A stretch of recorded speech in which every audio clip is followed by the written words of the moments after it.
So what's up, friends? Welcome back to my channel. Today I'm going to be talking about my first month of veganism.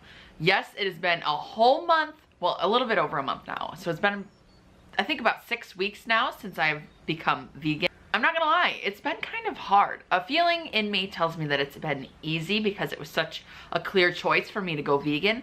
But in a sense, it's been so hard because I've had to give up things that I've loved my entire life. Pizza. What about ice cream? And yeah, there's dairy ice creams, but it's not the same. Like, you can't go to a Dairy Queen anymore. You can't just go out and get ice cream anymore. So we're gonna be talking a little bit about all the things to do with what I have gone through and some of my struggles and what my body has done since becoming vegan. Now let's start first with why I became vegan. I wanted to become a healthy vegan, eating a more plant-based, mostly raw. I still eat like potatoes and like processed food because of the time of life that I'm in. And I know that like there's people out there who can totally do the raw vegan thing and still manage like a house and kids and YouTube and all the things.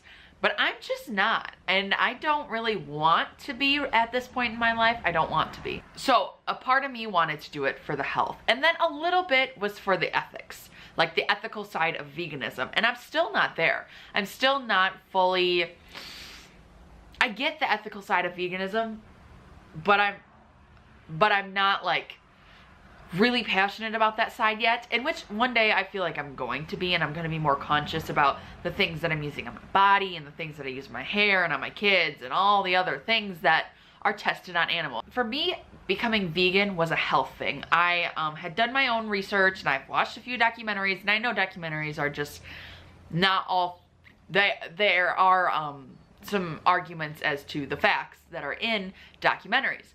But it was very clear to me, like, you don't go to a hospital and see a bunch of sick vegans. You go to a hospital and you see a bunch of sick meat eaters. And hello, like, let's put the two and two together. Why would the American Heart Association, the FDA, and all the people that regulate our food, why would they say that they want you to go vegan? Because propaganda is so powerful. Big Pharma, they're still getting their money if we're still sick. If we don't become sick, no, who's making money? Nobody's making money if everybody's healthy, right? So, wow, that was just a huge tangent on big, huge topic things. But, and so I just thought I'd put that out there for you guys in case you're new to my channel and you didn't know why I became vegan. And in a sense, my kids are vegan too. And this is something that me and Jason have gone back and forth on, and we are still back and forth on, and it's a hot topic in our house. But I don't want to shove anything bad down my kid's throat, and I don't want anybody else to either. And so when they get old enough and they decide that they want to eat meat, then I'm obviously gonna have to be okay with that because they're their own people. But I'm hoping to raise them to be compassionate towards all living beings and them just choose the better choice. Anyways, let's talk about what my body has gone through since becoming vegan. TMI, but the first probably about 1 to 2 weeks of becoming vegan, I had a lot of gas and a lot of poop. I made a lot of bowel movements and passed a lot of gas, and I know now that simply that's just because of my fiber. Before, I wasn't eating the amount of fiber that I am now. I eat beans, I eat lentils, quinoa, chickpeas, all the things that have tons and tons of fiber in them. So my body was getting used to the fiber. Now it's like I have regular bowel movements and the regular amount of gas that every other person has. But yes, if you are planning on going vegan, just warning you, you might go through a bit of a gassy phase. We'll call it the gassy phase of veganism. But after that, like, my digestive system has never been happier. Like, my gut feels so good. Like, my gut feels healthy, and it's so strange because I used to be someone that thought that they ate the healthiest. Like, I would eat rice, chicken, and a vegetable almost every single night, and I wouldn't eat tons of carbs. I wouldn't eat tons and tons of fried things. I wasn't that person. I thought I was eating so healthy, and I thought I felt good. But now, like, the feeling my gut feels after a meal, I don't feel bloated. My gut health has totally improved. My digestive system feels very, what's the word I'm looking for? Like smooth. So the things that I once was craving are no longer a craving anymore because I'm giving my body healthy foods. And I feel like the cravings that you have a lot to do with your digestive system and what it's lacking. I don't have a scale, so I can't really tell you guys how much I've lost. I can tell you though that my pants fit, so the bloat is completely gone. But you could probably see in like the thumbnail what my progress has been. The last thing that has really changed in me since becoming vegan is my energy and my passion for being healthier. I think that since becoming vegan, I've become so invested in a healthy lifestyle. And I have started running. I have not ran in like 5 years. No joke, I have not run in 5 years.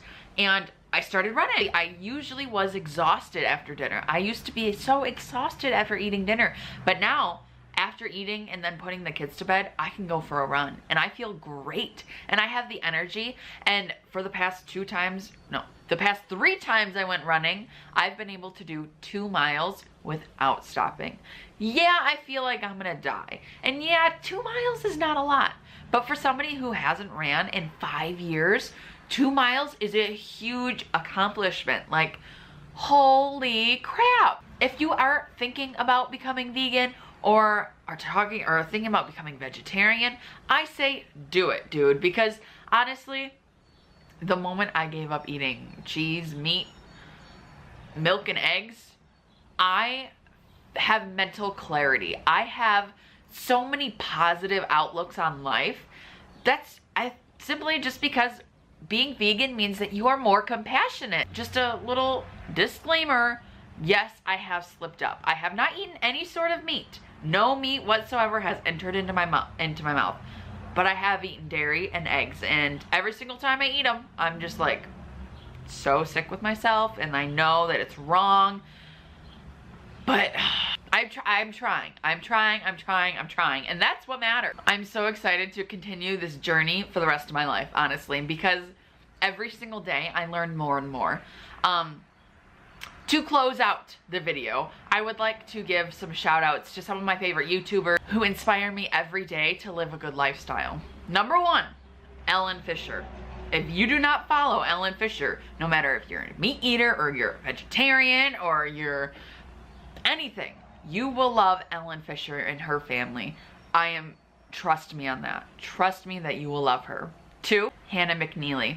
You will love her. That is actually Ellen's sister. You will love her. You will think that she is hilarious. She is like my soul sister, and I knew if I met her in real life, I would just love her. Honestly, she is so much smarter than me, and she reads tons and tons of books, and she's a professor. So yeah, she's a lot smarter than me, but she is like the funniest, most down-to-earth girl you'll ever come across. 3, this is a personal friend of mine that has been vegan now for 2 years, and she is very inspiring. She has been a part of why I went vegan. She will always be a part of why I stay vegan, and her name is Abby Cyrus. I will leave all of their channels in an iCard and in the description box down below, so that way if you guys want to check them out, you totally can. And remember guys, nobody is perfect, and we should strive every day to make this planet a better place for all of us to live, and make sure to be happy, be kind, and love yourself. Thanks for watching. Bye.